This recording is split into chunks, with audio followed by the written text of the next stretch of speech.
Hi hello ನಮಸ್ಕಾರ. Release ಆಗಿರೋ last 2 videos ಕೂಡ ಇದೇ ಥರ ರಿಲೀಸಸ್ ಬಗ್ಗೆ ಹಾಗೆ 2025 ಕನ್ನಡ ಫಿಲ್ಮ್ಸ್ ಬಗ್ಗೆ ಮಾತಾಡಿದ್ದೀವಿ. ನೋಡಿಲ್ಲ ಅಂದರೆ ನೋಡಿ. ಈ ವಿಡಿಯೋ ವಿಚಾರಕ್ಕೆ ಬಂದರೆ ಜನವರಿಲಿ ಸಾಕಷ್ಟು ಸಿನಿಮಾಗಳು ರಿಲೀಸ್ ಆಗ್ತಾ ಇದೆ. ಒನ್ ಬೈ ಒನ್ ನೋಡ್ತಾ ಹೋಗೋಣ ಬನ್ನಿ. ಆದರೆ ಅದಕ್ಕಿಂತ ಮುಂಚೆ ವಿಡಿಯೋಗೆ ಲೈಕ್ ಮಾಡಿ ರೀಚ್ ಆಗೋದಕ್ಕೆ ತುಂಬಾ ಹೆಲ್ಪ್ ಆಗುತ್ತೆ. ಜನವರಿ 1ಗೆ ತೀರ್ಥರೂಪ ತಂದೆಯವರಿಗೆ ಸಿನಿಮಾ ರಿಲೀಸ್ ಆಗಿ ತುಂಬ ಒಳ್ಳೆ ರೆಸ್ಪಾನ್ಸ್ ಬರ್ತಾ ಇದೆ. Congratulation for the team. ನಂತರ ಜನವರಿ 9ಗೆ ನಿಮಗೆ ಗೊತ್ತಿರೋ ಹಾಗೆ ತಳಪತಿಯವರ ಲಾಸ್ಟ್ ಸಿನಿಮಾ ಜನನಾಯಕನ್ ರಿಲೀಸ್ ಆಗ್ತಾ ಇದೆ. ಈ ಸಿನಿಮಾ ಭಗವಂತ್ ಕೇಸರಿ ಸಿನಿಮಾದ ರೀಮೇಕ್. ಬಟ್ ಎಲ್ಲೂ ಕೂಡ ಅವರು ಅದನ್ನು ಪ್ರಾಪರ್ ಆಗಿ ಹೇಳಿಲ್ಲ. ಅಂದರೆ it is a Vijay film ಅನ್ನೋ ಥರ ಹೇಳ್ತಾ ಇದ್ದಾರೆ. ಆ ಸಿನಿಮಾಗಿಂತ ಈ ಸಿನಿಮಾ ಎಷ್ಟು ಡಿಫ್ರೆಂಟ್ ಆಗಿ ಇರತ್ತೆ ಅಂತ ಕಾದು ನೋಡಬೇಕು. ರಾಜಾ ಸಾಬ್ ಕೂಡ ಅವತ್ತೇ ರಿಲೀಸ್ ಆಗ್ತಾ ಇದೆ. ರೀಸೆಂಟ್ ಟ್ರೈಲರ್ ಸಿನಿಮಾದ ಎಕ್ಸ್ಪೆಕ್ಟೇಷನ್ಸ್ನ ಜಾಸ್ತಿ ಮಾಡಿದೆ ಅಂದರೆ ತಪ್ಪಾಗಲ್ಲ. ಜನವರಿ 12ಗೆ ಮನಶಂಕರ ವರಪ್ರಸಾದ್ ರಿಲೀಸ್ ಆಗ್ತಾ ಇದೆ, ಚಿರಂಜೀವಿ ಅವರದ್ದು. ನಿಮಗೆ ಸಂಕ್ರಾಂತಿ ವಸ್ತುನಂ ಸಿನಿಮಾ ಗೊತ್ತಲ್ವಾ? ಆ ಸಿನಿಮಾದ ಡೈರೆಕ್ಟರೇ ಈ ಸಿನಿಮಾನ ಡೈರೆಕ್ಟ್ ಮಾಡಿರೋದು. ಅನಿಲ್ ರವಿಪುಡಿ ಅವರು ತುಂಬ ಟ್ರಾಲ್ ಆಗ್ತಾ ಇರ್ತಾರೆ ಕ್ರಿಂಜ್ ಕಾಮಿಡಿ ಅಂತ. ಬಟ್ ಸಮ್ಹೌ ಇವರು ಮಾಡಿರೋ ಸಿನಿಮಾ ಎಲ್ಲವೂ ಕಮರ್ಷಿಯಲಿ ವರ್ಕೌಟ್ ಆಗಿದ್ದಾವೆ. ಸಂಕ್ರಾಂತಿಗೆ ವಸ್ತುನಂ ಸಿನಿಮಾ 300 ಕೋಟಿ ಕಲೆಕ್ಟ್ ಮಾಡಿದೆ. ಬಟ್ ಈ ಸಿನಿಮಾ ಕೂಡ ಹಾಗೆ ಟ್ರೋಲ್ ಆಗ್ತಾ ಇದೆ. ವರ್ಕ್ ಆಗುತ್ತೋ ಇಲ್ವೋ ಕಾದು ನೋಡಬೇಕು.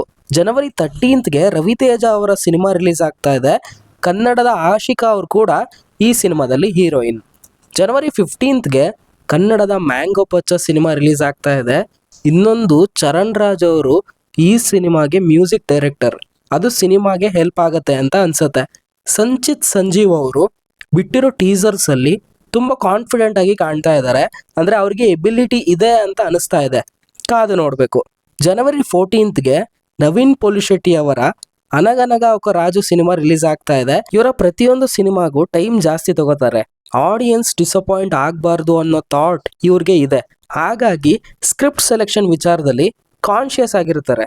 ಜನವರಿ 23ಕ್ಕೆ ಲ್ಯಾಂಡ್ ಲಾರ್ಡ್. ನಿಮಗೆ ಗೊತ್ತಿರೋ ಹಾಗೆ ಈ ಸಿನಿಮಾದ ಡೈರೆಕ್ಟರ್ ಜಡೇಶ್ ಅವರು ಕಾಟೇರ ಸಿನಿಮಾದ ರೈಟಿಂಗ್ ಅಲ್ಲಿ ಇನ್ವಾಲ್ವ್ ಆಗಿದ್ದಾರೆ. ಜೆಂಟಲ್ಮ್ಯಾನ್ ಮತ್ತೆ ಗುರು ಶಿಷ್ಯರು ಸಿನಿಮಾ ಡೈರೆಕ್ಟ್ ಮಾಡಿದ್ದಾರೆ. ಒಳ್ಳೆ ಸಿನಿಮಾಗಳವು. ಹಾಗಾಗಿ ಈ ಸಾರಿ ದುನಿಯಾ ವಿಜಯ್, ರಾಜ್ಬಿ ಶೆಟ್ಟಿ, ರಚಿತಾ ರಾಮ್ ಈ ಥರ ಇಂಟ್ರೆಸ್ಟಿಂಗ್ ಕ್ಯಾಸ್ಟಿಂಗ್ ಜೊತೆ ಬರ್ತಾ ಇದ್ದಾರೆ. ಬಿಟ್ಟಿರೋ ಟೀಸರ್ಸ್ ಎಲ್ಲ ನೋಡಿದ್ರೆ ರೂಟೆಡ್ ಕತೆ ಅಂತ ಅನಿಸ್ತಾ ಇದೆ. ವರ್ಕೌಟ್ ಆದರೆ ಜಡೇಶ್ ಅವರು ಕೂಡ ನೆಕ್ಸ್ಟ್ ಬೇರೆ ಬೇರೆ ಇನ್ನ ಹೆಚ್ಚು ಇಂಟ್ರೆಸ್ಟಿಂಗ್ ಕತೆಗಳಿಂದ ಜನರನ್ನ ಇಂಪ್ರೆಸ್ ಮಾಡ್ಬೋದು. ಬಡ್ಜೆಟ್ ಕೂಡ ಸಿಗತ್ತೆ ಅವರಿಗೆ. ನೆಕ್ಸ್ಟ್ ಅದೇ ಡೇಟ್ಗೆ ಕಲ್ಟ್ ಸಿನಿಮಾ ಬರ್ತಾ ಇದೆ ಜಾಹಿದ್ ಖಾನ್ ಅವರದ್ದು. ಅವರ ಹಿಂದಿನ ಸಿನಿಮಾ ಬನಾರಸ್ ನನಗೆ ಇಷ್ಟ ಆಗಿತ್ತು. ಬಟ್ ಈ ಸಲ ಹೇಗೆ ವರ್ಕ್ ಆಗತ್ತೆ ಅಂತ ನೋಡಬೇಕು. ಇದರಲ್ಲೂ ರಚಿತಾ ರಾಮ್ ಹಾಗೂ ಮಲೈಕಾ ಅವರು ಇದ್ದಾರೆ. ಸೇಮ್ ಡೇಟ್ಗೆ ಸೂರ್ಯ ಅವರ ಕರುಪ್ಪು ಸಿನಿಮಾ ರಿಲೀಸ್ ಆಗ್ತಾ ಇದೆ. ಬಟ್ ಸೂರ್ಯ ಅವರ ರೀಸೆಂಟ್ 2 ಫಿಲ್ಮ್ಸ್ ಅಲ್ಲಿ ಪಾಸಿಟಿವ್ ರಿಸಲ್ಟ್ ಬಂದಿಲ್ಲ. ಅವ್ರಿಗೂ ಈ ಸಿನಿಮಾ ಇಂಪಾರ್ಟೆಂಟ್ ಆಗತ್ತೆ. ಜನವರಿ 10ಗೆ ಶಿವಕಾರ್ತಿಕೇಯನ್ ಅವ್ರ ಸಿನಿಮಾ ಕೂಡ ರಿಲೀಸ್ ಆಗ್ತಾ ಇದೆ. ಶ್ರೀಲೀಲಾ ಅವ್ರು ಕೂಡ ಇದ್ದಾರೆ ಆ ಸಿನಿಮಾದಲ್ಲಿ. ಹೀಗೆ ಸಾಕಷ್ಟು ರಿಲೀಸಸ್ ಜನವರಿಲಿ ಇದೆ. ಯಾವ ವರ್ಕ್ ಆಗತ್ತೆ, ಯಾವ ವರ್ಕ್ ಆಗಲ್ವೋ ಗೊತ್ತಿಲ್ಲ. ಒಟ್ಟಿನಲ್ಲಿ ಸಿನಿಮಾಗಳಂತೂ ಇದಾವೆ. ನೀವು ಯಾವ ಸಿನಿಮಾ ನೋಡ್ತೀರಾ ಕಮೆಂಟ್ ಅಲ್ಲಿ ತಿಳಿಸಿ. ಯಾವ್ದಾದ್ರು ಸಿನಿಮಾ ಮರ್ತಿದ್ರೆ ಹೇಳಿ. ಇದಾಗಿತ್ತು ಇವತ್ತಿನ ವಿಡಿಯೋ. ಕಂಟೆಂಟ್ ಇಷ್ಟ ಆದ್ರೆ ಲೈಕ್ ಮಾಡಿ, ಚಾನೆಲ್ಗೆ ವಿಸಿಟ್ ಮಾಡಿ, ಬೇರೆ ಕಾಂಟೆಂಟ್ಸ್ನ ನೋಡಿ. ಮತ್ತೆ ಯೂನಿಕ್ ಕಾಂಟೆಂಟ್ ಜೊತೆ ಸಿಗ್ತೀವಿ.